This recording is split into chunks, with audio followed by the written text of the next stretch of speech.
28 వచ్చిన ఒకటే చదువుతారా? 29 చదవరేంటి? చదవరు. ఎందుకు చదవాలి మేము? మాకు ఇదే కావాలి, మాకు అనుకూలమైన వచనాలే మేము చదువుకుంటాం. ఆ తర్వాత పని అంటావేంటి? నువ్వు ఎందుకు ఏకేసావు మాకు? మమ్మల్ని ఎందుకు ఏకేసావు చెప్పు? విశ్రాంతిని పిలిచావు, ఇప్పటికే ఏదో మొయ్యలేని భారాలు మోసుకుని ఈ భూమి మీద మోసుకుని భారంతో ఉన్న వాళ్ళనే కదా కేకెత్తాం. ప్రయాస పడిపోతున్నారంట జనం, ప్రయాస పడిపోయి భారాలు మోసుకుంటారంట. ఏ భారం అది? పాప భారం, తీయలేని భారం మోస్తున్నారు వాళ్ళు.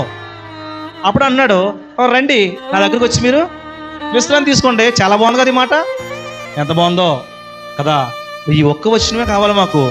మనకి వాగ్దానాలు అమ్మినప్పుడు కూడా ఇలాంటి వచనాలు మాత్రమే ప్రింట్ చేస్తారు. అడుగుడి మీకు ఇయ్యబడును, మీకు దొరకను. ఆహా, ఎంత బాగుందో వచనం.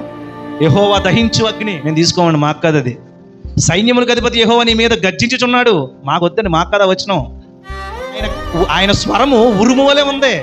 అది నిన్ను కబలిస్తుందేమో గుర్తుపెట్టుకుంటే ఆ వచనం మాకు వద్దండి.